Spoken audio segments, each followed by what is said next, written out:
하나님의 부르심과 응답. 오늘 말씀은 하나님께서 모세를 부르시는 말씀입니다. 40년 전에 모세는 애굽의 왕자로 있을 때 자신의 형제들, 자신의 동포를 구원하고자 하는 간절한 열망이 있었습니다. 결국은 실패로 돌아갔죠. 결국 그 일에 실패를 한 후에 모세는 미디안 광야로 도망가서 그곳에서 자신의 장인의 양을 치면서 40년의 시간을 보냈습니다. 애굽의 왕자였던 사람이 자신의 영광과 자신의 영화와 부귀를 위해서 그렇게 살다가 가장 낮은 자리에 떨어진 것이 아니라 기꺼이 자신의 영광과 부귀를 자신의 민족을 위해서 또 하나님을 위해서 포기하면서 자기 민족을 구원하려고 했던 열망 속에서 결국은 자기 민족이 자기를 받아들이지 않는 것으로 인하여 실패하여 그 애굽의 왕자의 자리에서 쫓겨나고 한낱 목자의 신분으로 양을 키우는 삶을 40년 동안 모세가 살아왔는데 그때의 모세의 심정이 어땠을까 우리는 충분히 이해가 됩니다. 물론 머리로밖에 이해할 수는 없겠죠. 그렇게 40년이 흐른 후에 모세는 놀라운 광경을 목격하는데 떨기나무에 불이 붙었는데 떨기나무가 타버리지 않는 것입니다. 계속 그 상태가 유지가 되는 거예요. 너무 신기해서 가까이 나갔을 때 그때 그곳에서 하나님이 모세를 부르십니다. 하나님이 모세를 부르신 후에 말씀하시죠. 내 백성의 고통, 내 백성의 부르짖음을 내가 들었고 내가 너를 보내서 그들을 구원하겠다. 내가 너를 보내겠다. 그렇게 말씀합니다. 그렇게 하나님의 약속, 그렇게 하나님의 부르심, 그렇게 하나님의 명령이 주어졌음에도 불구하고 모세는 오늘 본문 4장까지 총 5번에 걸쳐서 하나님의 말씀을 거부합니다. 가라 하는 말씀을 5번이나, 대단하죠. 한 번도 아니고 2번도 아니고 5번씩이나 거부합니다. 그 과정 속에서 하나님은 모세와 함께 하시겠다고 약속하십니다. 그리고 이스라엘 백성들이 모세의 말을 들을 것이라고 또 하나님은 약속하십니다. 그럼에도 불구하고 모세는 나는 자격이 안 됩니다. 보낼 만한 사람을 보내십시오 하면서 이런저런 핑계를 대면서 계속해서 하나님의 부르심에 거부하는 그런 모습을 보이고 있습니다. 오늘 읽으신 말씀은 모세가 하나님의 말씀을 3번째 거절하는 그런 부분이에요. 1절 말씀 한번 보겠습니다. 모세가 대답하여 이르되 그러나 그들이 나를 믿지 아니하며 내 말을 듣지 아니하고 이르기를 여호와께서 내게 나타나지 아니하셨다 하리이다. 모세가 3번째 하나님의 부르심에 거절하면서 명분으로 삼은 것이 무엇이냐면 이스라엘 백성들이 내 말을 듣지 않고 나를 믿지 않을 것입니다.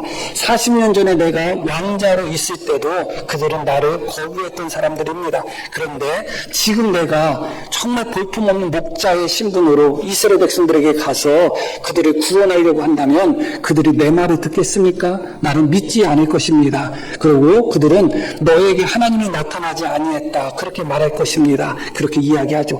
정말 합당한 핑계 같아요, 어떻게 보면. 그러나 말씀드렸듯이 3장에서 하나님이 이미 모세에게 이스라엘 백성들이 너의 말을 들을 것이다 그렇게 말씀하셨어요. 이미. 그럼에도 불구하고 모세는 아닙니다.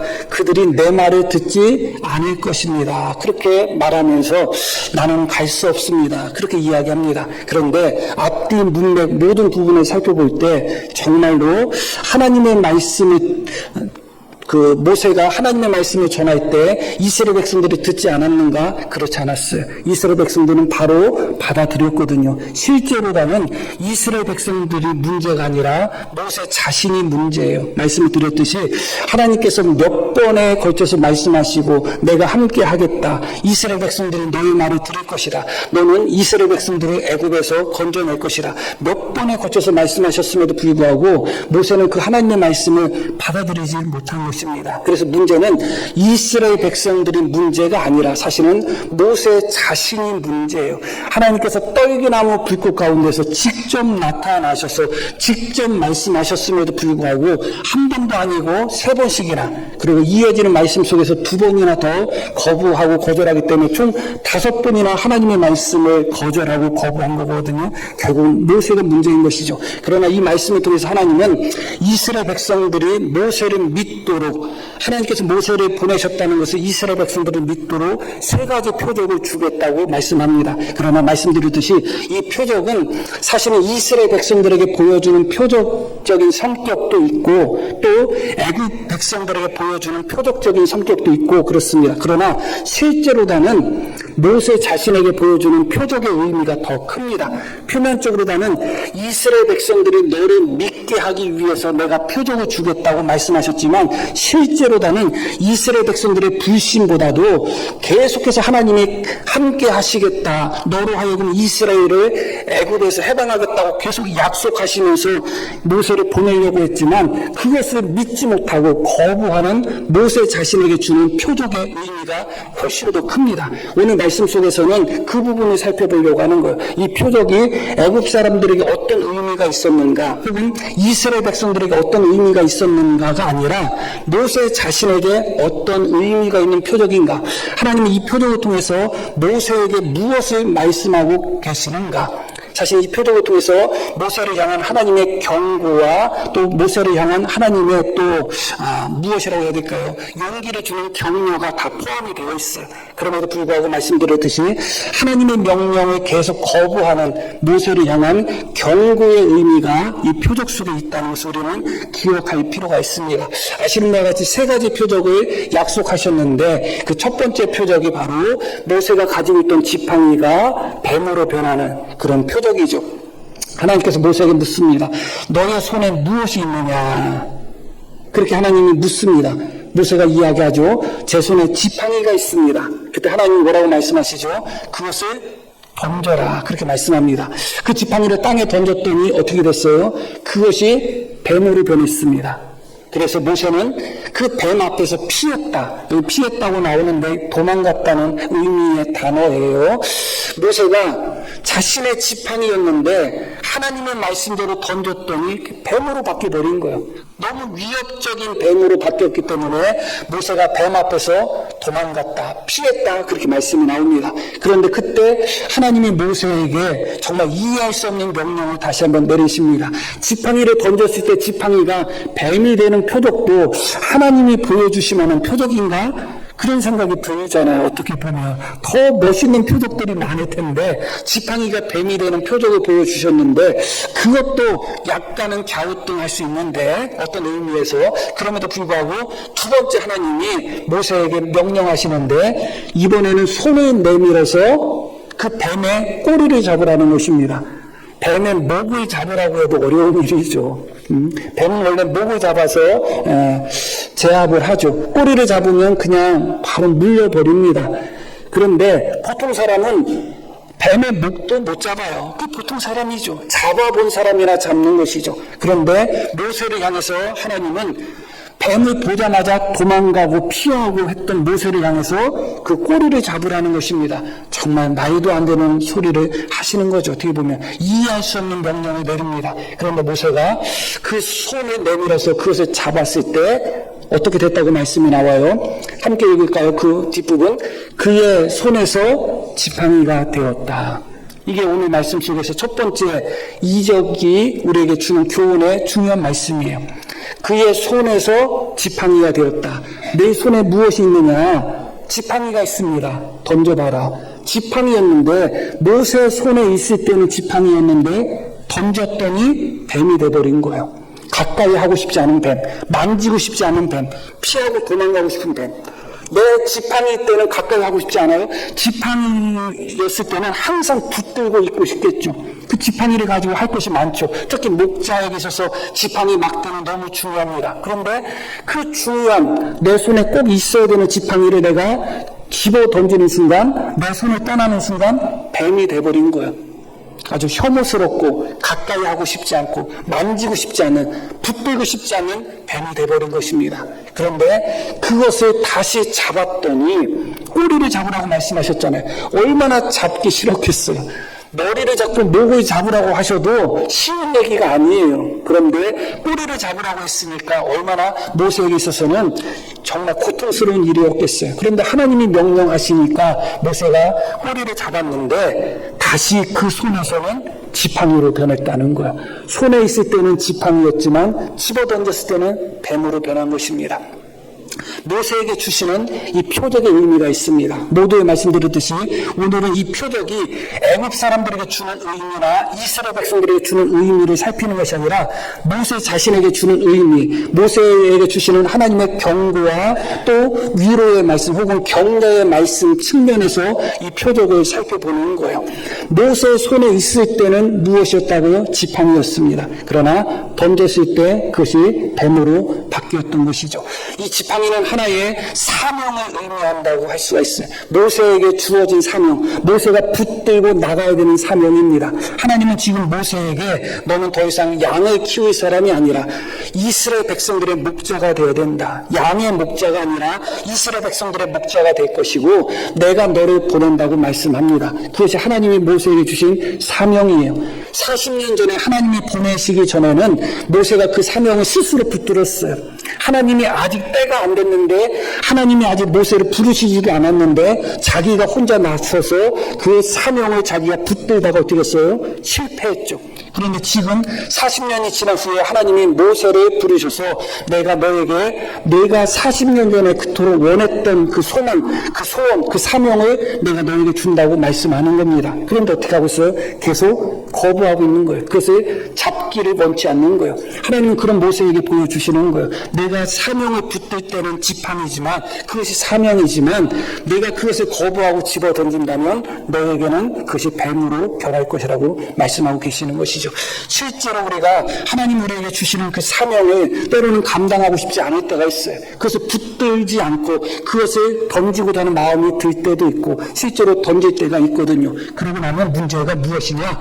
그 사명을 다시 붙드는 것이 너무너무 고통스러운 모습으로 변할 수밖에 없어요. 마치 집어던졌던 지팡이가 뱀으로 변했을 때 그것을 다시 붙들기 위해서 하나님이 꼬리를 잡으라고 말씀하신 것처럼 사명을 다시 내가 던졌던, 내가 포기했던 여러 가지 이유 가운데 내 손으로 던져버렸던 그 사명을 다시 잡는 일은 마치 뱀의 꼬리를 잡는 것처럼 때로는 두려울 수도 있고 때로는 우리에게 큰 어려움을 줄 때가 참 많습니다. 가만히 돌아서 생각해보면 그때 힘들고 어려웠다 할지라도 끝까지 그때 사명을 놓지 않고 끝까지 붙들었을 때가 더 좋았다고 느낄 정도로 새롭게 다시 그것을 회복하고 새롭게 다시 그 사명을 잡으려고 할 때 마치 뱀의 꼬리를 잡는 것 같은 두려움과 염려와 공포가 우리에게 찾아오게 되는 것이죠. 다 경험해 보셨을 것입니다. 사명뿐만 아니라 모든 부분에서 그렇습니다. 우리의 신앙에 있어서 다시 무엇을 회복한다고 할 때 그 회복하는 과정이 마치 뱀의 꼬리를 잡는 것 같은 그런 두려움, 그런 인간적인 생각을 할 때 불가능한 것처럼 보이는 경우가 참 많습니다. 이것은 하나님이 주시는 사명을 끝까지 거부하고자 하는 모세를 향한 하나님의 경고의 말씀이었던 것이죠. 그 지팡이는 내 손에 있을 때만이 지팡이지 내가 그 지팡이를 집어 던지는 순간 그것은 너에게 뱀이 될 수밖에 없다는 것을 보여주고 계시는 것이죠. 그러나 여기에 또 한 가지 하나님의 경고뿐만 아니라 격려의 또 용기를 주는 그런 메시지도 여기에 담겨 있습니다. 그것은 무엇이냐면 뱀이라는 것은 말씀드렸듯이 목을 잡아야지 제압할 수 있죠. 그러나 목을 잡는 것도 보통 사람에게는 쉬운 일이 아닙니다. 그런데 하나님의 말씀에 순종하여 그 꼬리를 잡았더니 그 뱀이 어떻게 된 거예요? 모세의 손에서 뱀이 되지 않고 다시 지팡이로 바뀐 것이죠. 하나님의 명령에 순종했을 때 그 뱀이 제압이 된 것입니다. 사실 이 뱀은 애굽의 왕을 상징합니다. 왕권을 상징하는 거예요. 모세가 하나님의 부르심에 거절할 때 첫 번째 했던 말씀이 이야기가 뭐냐? 내가 누군데 애굽 왕 바로에게 가겠습니까? 그거예요. 나는 지금 아무것도 아닌데 애굽 왕 바로는 엄청난 사람인데 내가 누구간데 애굽 왕 바로에게 가겠습니까? 그게 모세가 처음 하나님 앞에 거부하고 거절했던 이유 중에 하나였습니다. 그러나 이 뱀은 애굽의 왕권을 상징하는 것인데 모세가 하나님의 명령에 순종하는 순간 그것은 한낱 막대기로 변하는 것을 보여주시면서 하나님께서 이 모세가 애굽 왕을 제압할 것을 바로를 제압하고 이스라엘 백성들을 애굽에서 이끌어내실 것을 다시 한번 확신을 통해서 보여주시는 것이죠. 그래서 이 첫 번째 표적은 모세에게 있어서는 격려도 되고 또 경고도 되는 것입니다. 내가 붙들고 싶지 않는, 내가 던지고 싶은 그 사명을 내가 던지는 순간 그 앞에서 뱀이 되어서 피하고 도망갈 수밖에 없는 그런 모습.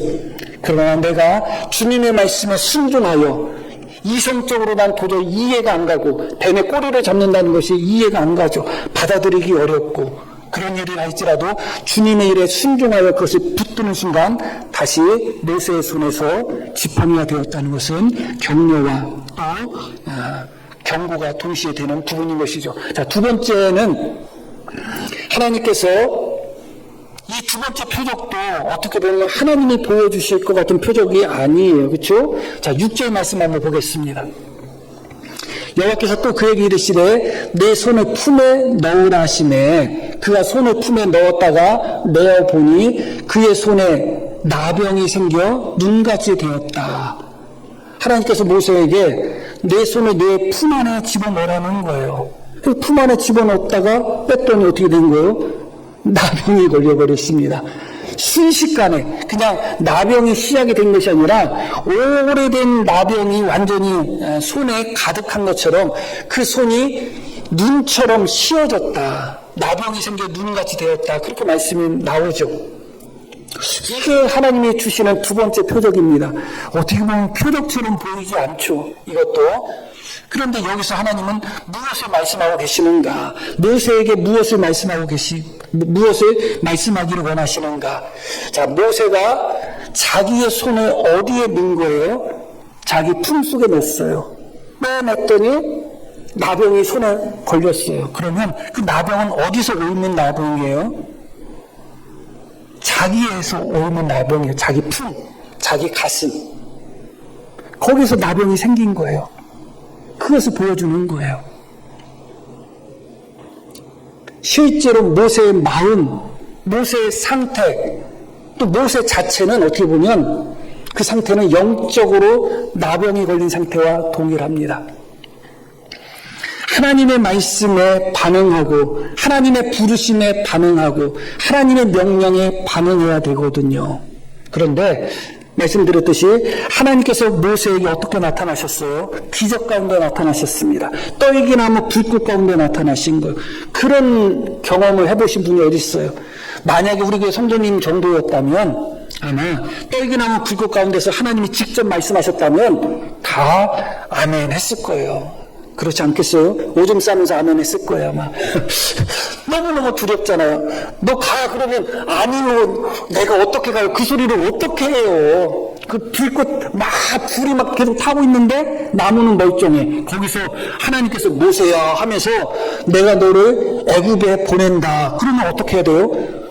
예, 아멘 해야 되죠. 반응해야죠. 그런데 하나님의 부르심에 하나님께서 기적을 보여주시고 이적을 보여주시면서 표적 가운데 하나님이 모세를 부르시고 이스라엘 백성들에게 보내신다고 말씀하셨고 모두의 말씀드렸듯이 내가 너와 함께 하겠다. 너와 함께 하겠다. 그러고 이스라엘 백성들이 너를 믿고 내 말을 들을 것이다. 그리고 너는 이스라엘 백성들을 이끌고 이곳에 와서 나를 섬기게 될 것이다. 그런 약속들을 다 주셨거든요. 그러면 100번 아멘이죠. 그런데도 말씀드렸듯이 총 모세가 하나님의 명령에 하나님의 말씀에 몇 번 아니요 했다고요? 5번을 아니요 했습니다.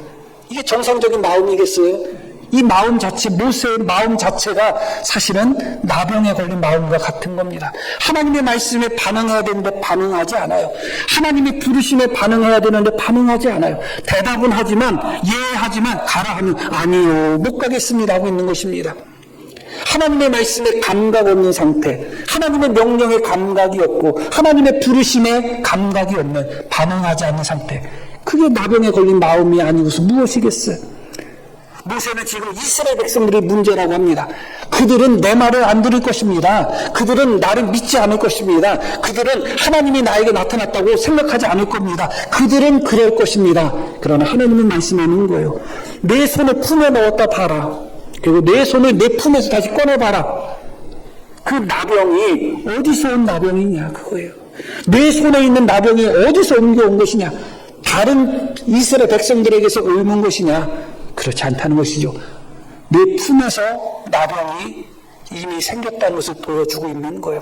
물론 실제로 그 순간에 모세의 품 안에 나병이 있었다는 의미는 아니에요. 그러나 말씀드렸듯이 이것은 영적 의미가 있는 것이고, 모세의 손이 자신의 품 안에 들어갔다가 나오는 순간 그 손에 나병이 생겼다는 것은 모세의 지금 영적 상태, 모세의 마음 상태, 모세가 지금 어떤 상태인가를 보여주고 있는 것은 명백한 것입니다. 아마 모세 자신도 깜짝 놀랐을 것입니다. 자신의 품 안에 손을 넣었다가 뺐더니 자신의 손에 나병이 하얗게 번져버린 것입니다. 실제로 우리가 하나님을 섬길 때 하나님의 부르심이 있고, 때때로 하나님이 우리에게 말씀을 통하여 때로는 말씀의 은혜를 주실 때도 있고, 깨달음을 주실 때도 있고, 때로는 어떤 명령을 주실 때도 있습니다. 그런데 정말 우리가 하나님의 말씀에 온전히 반응하지 못할 때가 참 많아요. 하나님의 부르심에 반응하지 못할 때가 참 많습니다. 하나님께 반응하고 하나님께 예민해야 되는데, 하나님께 반응하지 않고 하나님께 예민하지 않고 세상에 반응하고 세상에 예민하고 현실에 반응하는 어리석음이 보일 때가 참 많습니다.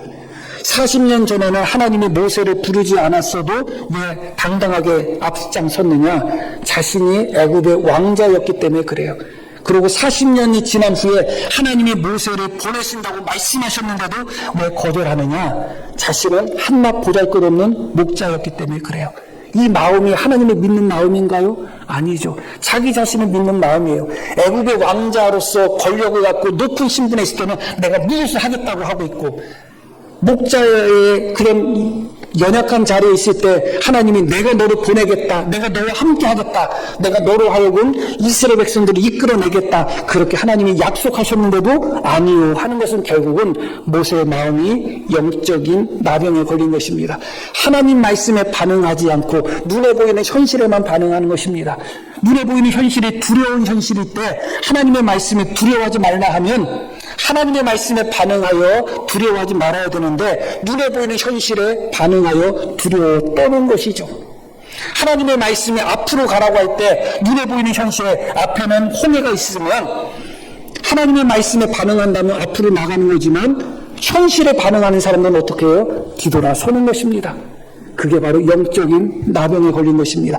반응해야 되는 부분에 있어서 반응하지 않고, 하나님께 반응하지 않고, 말씀에 반응하지 않고, 하나님의 뜻에 반응하지 않고, 내 욕심에 반응하고, 내 생각에 반응하고, 눈에 보이는 현실에만 반응하는 것입니다. 하나님이 이것을 하라 하지만 내 마음의 욕심이, 내 마음의 생각이 저것이다 하면 내 마음에 반응을 해버리지 하나님의 말씀에 반응하지 않는 것이죠.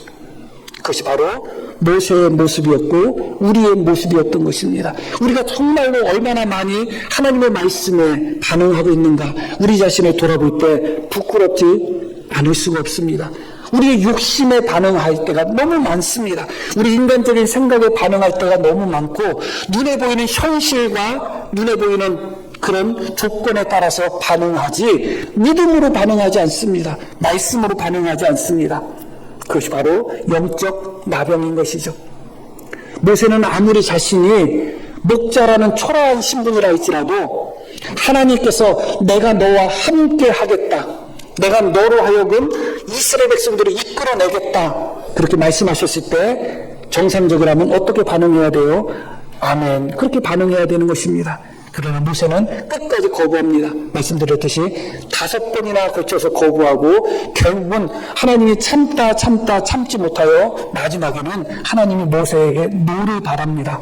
화를 내셔요. 그러면서 잔말하지 말고 가라, 그렇게 말씀합니다. 그래서 어쩔 수 없이 모세가 하나님의 말씀에 응답하는 그런 모습을 보게 되는 것이죠.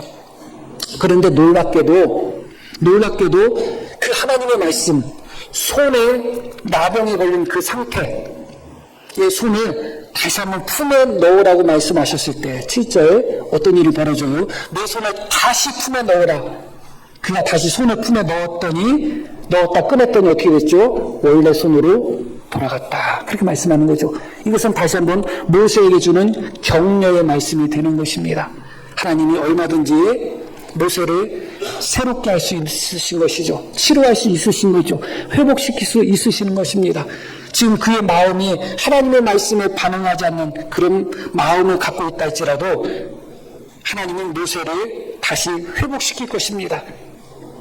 그래서 이전에는 어땠죠? 모세가 40년 전에는 일이 탈로 났다 하면서 그냥 한 번의 실패로 도망가 버렸어요. 그러나 광야 40년 동안 이스라엘 백성들과 함께하는 40년 동안은 이스라엘 백성들이 수많은 불순종을 하고 때로는 모세를 돌로 치려고 하기까지 하고 그렇게 모세를 향하여 반역하는 모습들이 계속 있었음에도 불구하고 모세는 그 마음을, 그 믿음을 끝까지 지켜나갔던 것이죠. 하나님이 어떻게 보면 나병에 걸렸던 모세의 마음, 가슴, 그 품을 회복시켜 주신 것이죠. 우리에게도 이런 회복이 있어야 됩니다. 이게 쉽지가 않죠.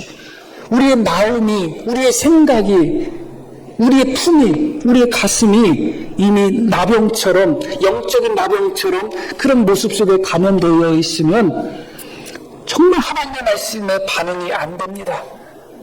정말 새로워지고자 하는 욕구도 안 생기고 다시 한번 시작하고 일어나고자 하는 생각도 들지 않을 때가 너무 많아요.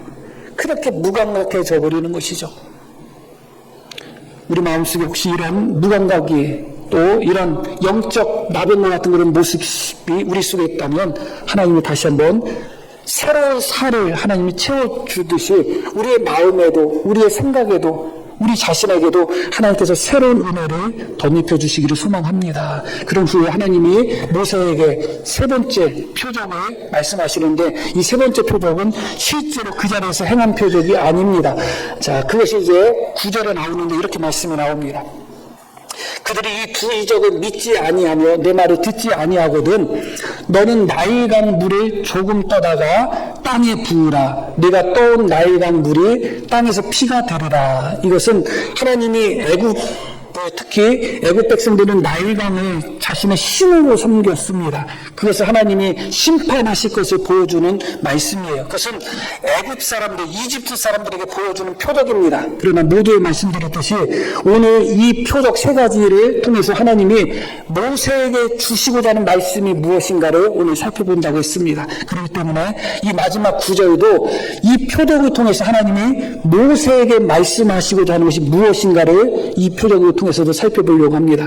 하나님께서 모세에게 뭐라고 말씀하시냐? 나일강에 있는 물을 떠와라. 지금 그렇게 하라는 것이 아니라 앞으로 그렇게 하라는 것이죠. 그런데 나일강에 있는 물을 떠왔을 때 그 물은 무엇이었겠어요? 그냥 물이죠. 그냥 깨끗한 물입니다. 마실 수 있는 그런 물이에요. 그런데 그것을 땅에 쏟는 순간 어떻게 된다고요? 피가 되었다. 그릇에 담겨 있을 때는 말씀드렸듯이 다시 이것은 애굽 백성들에게 주시는 표적의 의미를 설명하는 것이 아니라 모세에게 주시는 의미를 설명하는 거예요. 그릇에 담겨 있을 때는 물이었는데 쏟으면 피로 변하는 거예요. 그게 손에 있을 때는 지팡이였는데 던지니까 뱀이 돼버리는 거예요. 어떤 교훈을 모세에게 주고자 하실까요? 이것은 어떤 경고일까요? 예수님께서 가장 높은 자리를 탐했던 두 명의 제자들에게 아마 야고보와 요한이었겠죠. 당신의 우편에 또 좌편에 앉게 해주십시오. 그런 요구를 하죠. 그때 주님이 하신 말씀이 뭐예요? 너희는 너희가 구하는 것을 알지 못한다. 내가 마시려는 잔을 마실 수 있겠느냐. 그렇게 주님이 말씀하죠. 할 수 있습니다. 주님이 마시려고 했던 잔. 그런데 그 잔을 놓고 주님은 겟세마네 동산에서 또 기도를 하셔요. 뭐라고 기도하셔요? 이 잔을 내게서 옮겨주시면 안 되겠습니까? 마치 소크라테스의 독배와도 같은 그런 부분이죠. 예수님이 우리를 위하여 십자가를 지시기 위해 오셨지만 예수님은 우리와 똑같은 사람이셨잖아요.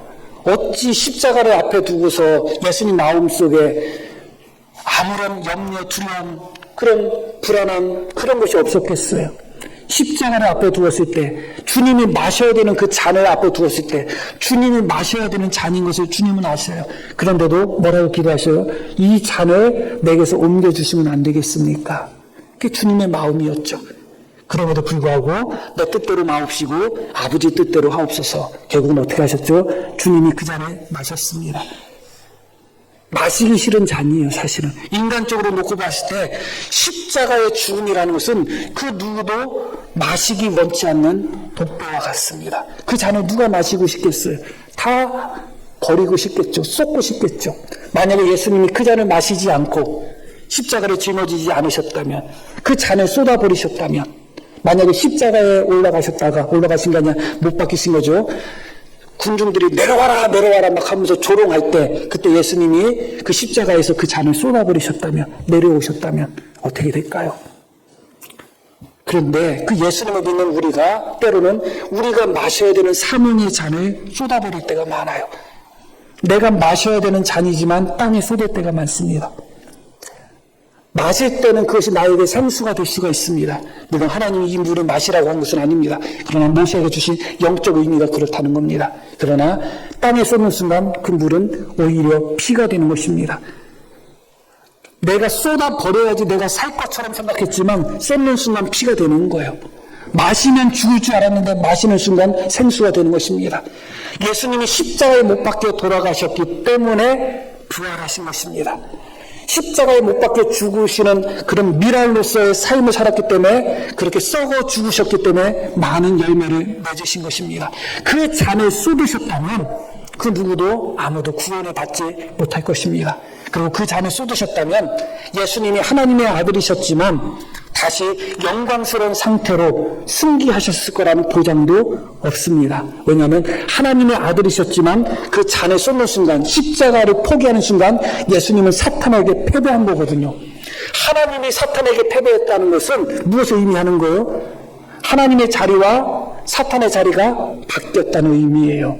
그럼 결국은 예수님이 그 십자가의 잔을 포기하는 순간 예수님은 오히려 사탄에게 패배하는 자가 된 것이죠. 그러면 영광스러운 하늘의 승기, 하나님의 우편에 앉는 그런 영광도 다시 회복되지 않았을 가능성이 큽니다. 그러나 기꺼이 주님은 이 잔을 내게서 옮겨주십시오, 그렇게 말할 수밖에 없을 정도로 고통스러운 십자가 잔이었다 할지라도 기꺼이 마시셨습니다. 그것을 쏟아버리지 않으셨습니다. 엎어버리지 않으셨습니다. 많은 사람들이 자신이 감당해야 되는 사명의 잔을 마시지 않습니다. 그 마심으로 말미암아 나에게 주어지는 손해, 그것을 마심으로 말미암아 나에게 주어지는 어려움들, 이런저런 고난들, 그런 것을 생각하면서 마땅히 나에게 주어진 내가 마셔야 되는 잔임에도 불구하고 쏟아버리는 사람들이 참 많습니다. 결국은 그것이 피로 변할 수밖에 없음을 다시 한번 우리 말씀을 통하여 배우게 되는 것이죠. 모세는 그래도 하나님께서 5번에 걸쳐서 계속 모세가 거부했을 때, 하나님이 진노하시면서 가라 했을 때 결국은 어떻게 했어요? 마지막 순간은 순종이었습니다. 그런데 만약에 모세가 끝까지 가지 않고 사명의 잔을 땅에 쏟아 부었다면 모세가 어떻게 됐을까요? 뭐 그건 가정이지만 결국은 땅에 쏟아진 피처럼 모세도 하나님 앞에 멸망할 수밖에 없었던 것이죠. 우리가 혹시 던진 사명의 막대기가 있는지 살펴보시기를 바랍니다. 지금은 그것이 우리 눈에 뱀처럼 보여서 더 이상 붙잡고 싶지 않고 더 이상 다시 하고 싶지 않은 그런 사명의 막대기가 혹시 없는지 생각해 보시기를 바랍니다. 우리 눈에 그것이 지금 뱀으로 보이지만 사실은 뱀이 아니라 내 사명의 막대기, 하나님이 나에게 주신 지팡이였던 것입니다. 내가 던졌기 때문에 뱀처럼 보이는 것이죠. 다시 한번 붙드시면 막대기로 변할 것입니다. 다시 한번 붙드는 것이 쉽지 않습니다. 마치 뱀의 꼬리를 잡는 것 같은 그런 두려움과 고통스러움이 찾아올 수도 있습니다. 그럼에도 불구하고 그것이 주님의 뜻이라면 내가 붙들겠습니다 하는 믿음으로 붙드시기를 바랍니다. 그리고 우리의 마음이, 우리의 생각이, 우리의 믿음이 모세의 품처럼 영적 나병에 걸려있지 않은지, 하나님의 말씀에 반응하지 않고 언제나 내 생각에 반응하고 현실에 반응하고 하나님의 뜻에 반응하지 않고 내 욕심에 반응하고 내 욕망에 반응하는 영적 나병에 걸리지 않았는가, 우리 자신을 돌아보셔야 됩니다. 그리고 마지막에 드렸던 말씀처럼 우리가 마시기 정말 어려운, 마치 주님에게 있어서 십자가와 같은 그런 잔이 있다면, 사명의 잔이 있다면 내가 그것을 안 마시면 누가 마셔야 될까요? 더 이상 너도 안 마시고 나도 안 마시니까 쏟아버려야 될까요? 그런 일들이 너무 많이 일어납니다. 내가 해야 할 일을 누군가가 하기를 원합니다. 그런데 누군가도 안 한다고 합니다. 그 순간에 쏟아버리는 거예요. 교회에서도 그렇고 우리가 있는 어떤 공동체, 다른 공동체에서도 그런 부분이 분명히 있을 것입니다. 그러나 믿음을 갖고 쏟지 마시고 나에게 주어진 잔이라면 마시기를 바랍니다. 주님의 십자가가 부활로 이어졌듯이 정말 그 잔, 내게서 옮겨지기를 원했던 그런 잔이라 할지라도 마시는 순간 생수가 되지 독이 되지 않습니다. 주님이 주시는 사명이 어찌 우리에게 독이 되겠어요? 주님이 주시는 사명과 주님이 주시는 말씀과 명령을 땅에 쏟을 때 문제지, 힘들고 고통스럽다 할지라도 기꺼이 받아들고 마실 때 오히려 우리 영혼에 샘솟는 생수가 될 것입니다. 그런 은혜를 우리 모두가 다 경험하기를 소망합니다. 자, 우리 들으신 말씀 기억하며 함께 기도하시겠습니다.